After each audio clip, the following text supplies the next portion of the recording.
I have been wrestling with this truth that God is faithful through every generations. And sometimes he has to nudge us to remind us that the work he began in previous generations is still being carried through us. That we stand on the shoulders of giants who don't want us to remain idle, but to step into the God-given purpose designed for us. You see, the life of Moses is someone who is relatable, dealing with fear, imposter syndrome, insecurity, and a speech impediment. If you saw his resume, you wouldn't think to hire him. But that's all our stories. Ordinary people that God uses in extraordinary ways. We're looking closely at the life of Moses in Exodus 3, 1 through 15. A strange encounter he has with a burning bush, one that is on fire yet never consumed. Before this encounter in Exodus 3, Moses' story is marked with complexity. He grew up as a Hebrew boy in a time when every male child of his generation was being killed. Yet he miraculously survived. Then he was raised in an Egyptian household in Pharaoh's court, honored and esteemed there. But we also know that Moses eventually fled Egypt as a fugitive. He settled in Midian, married, and began to tend the flock of his father-in-law.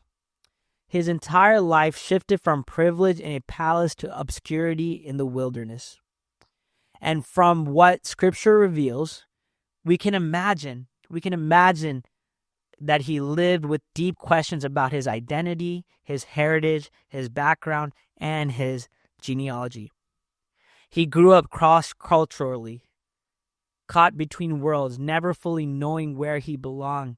He likely had heard about Yahweh God, but he was far more accustomed to the traditions of Egypt, its pagan gods and polytheistic worship. And into that confusion, God steps in. God steps in. In Exodus 3, 1 through 15 is where we pick up to a moment at Mount Sinai, where the God of generations, the God of the Hebrews, Yahweh, has an encounter with Moses.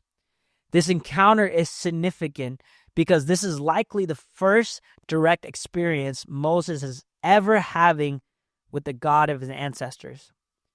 God appears to Moses in a burning bush. It's a theophany. Some scholars even suggest a Christophany, where Christ himself is appearing and is speaking to Moses. And what does God say?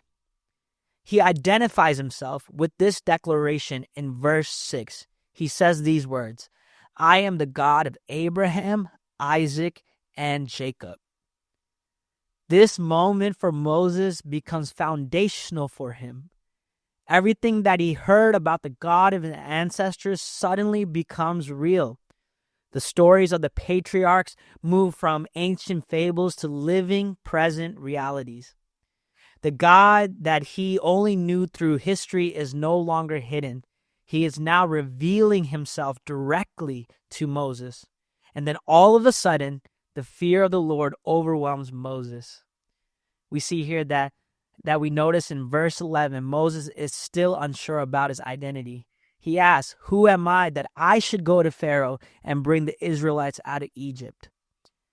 Even in his wording, this wording that he says, you can hear that the distance, that he refers to them simply as the Israelites rather than my people or the people that I belong to.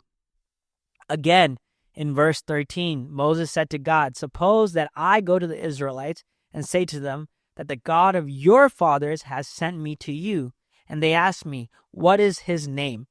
Then what shall I tell them?"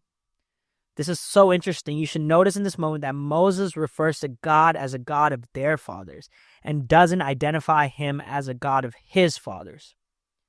Again, there's like this tension in Moses' life. Does Moses really see God as a God of Abraham, Isaac, and Jacob, and now also his God, the God of Moses? This is a truth that we all often struggle with and fail to understand.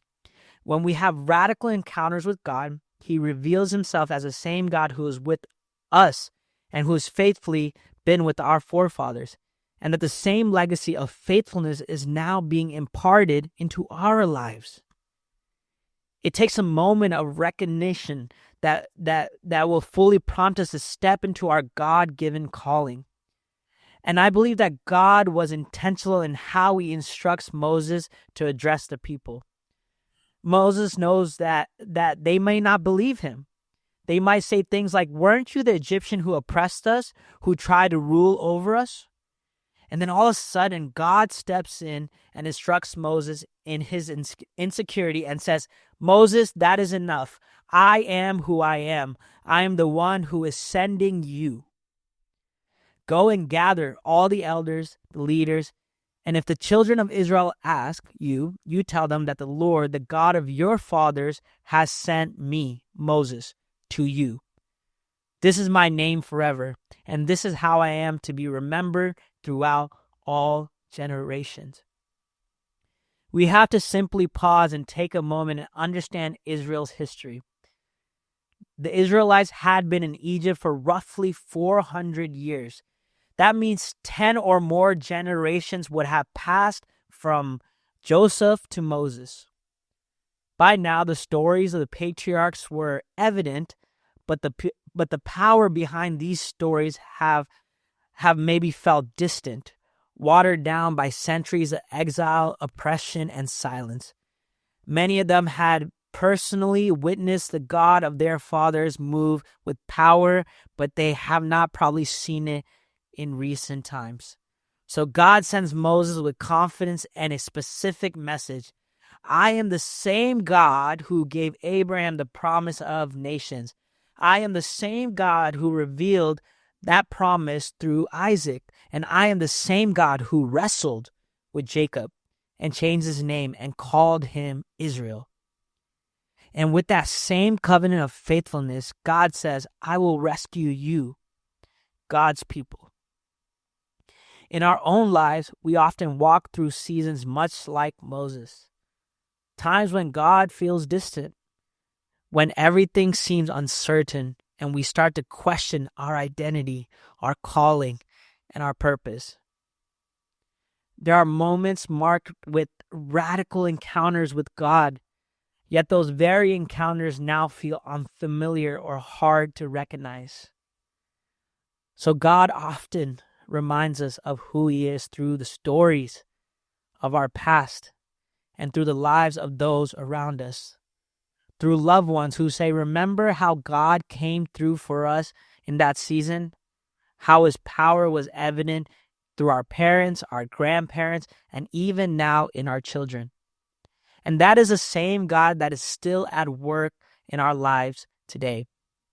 He is the same God.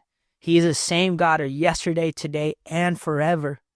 He is the Alpha and he is the Omega, the beginning and the end. The God who was, the God who is, and the God who is to come. He's omnipresent, omniscient, and omnipotent. He is Yahweh, the God of generations. The stories of God's faithfulness mean so much to me personally. I think back on seasons of hardship in my own life, moments when I would just sit at the dinner table and I would ask my parents specific questions about the challenges that they face. They would share their immigration story, the struggles of being in a new country with nothing, and yet choosing to trust God through every difficult season. Their resilience and strength is what empowers me. If God showed up for them, then I know with certainty he will show up for me as well. You see, Moses wrestled with his identity, his purpose, his calling for 40 years in the wilderness. But God was not finished with him. In fact, God was preparing him and shaping him in the obscurity so that he could reveal himself to Moses in a powerful and transformative way. See, my prayer for you is that you step into this new season of your life with full confidence, that knowing that the I am, the God of generations who is carrying you through, is with you. Yes, it may feel scary. Yes, it may seem impossible or even ridiculous at times. But the plans God has for us are to prosper and not to harm us, to give us a hope and a future. And when the enemy tries to plant doubt in your mind, I want you to remember this. I want you to remind yourself and remind the enemy while you stand 10 toes down that the God who saved me then is the same God who is with me now. The God who rescued me back then, before, is my fortress today. And the God who is with me, who can stand against me? The God who's for me, who can stand against me? You see, Moses could have stopped at just the burning bush experience. He could have stayed in the moment of encounter and never stepped forward.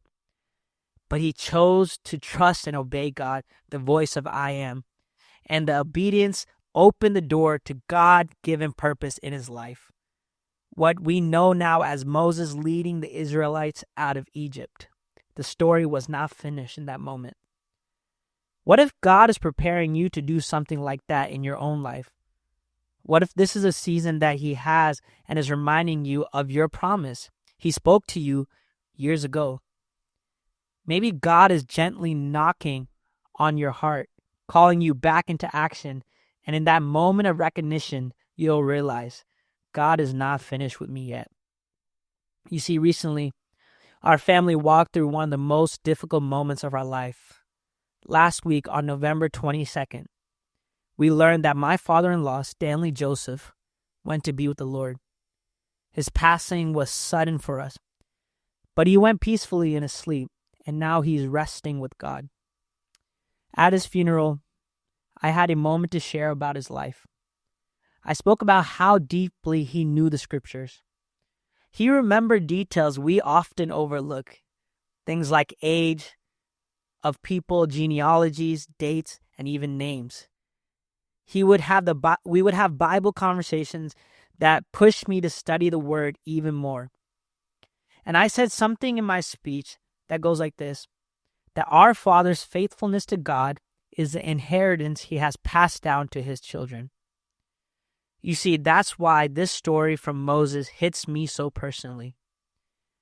I'm reminded of God's words, that he is a God of Abraham, he's a God of Isaac, the God of Jacob, and now he's also the God of Stanley Joseph, and I know that he is with me.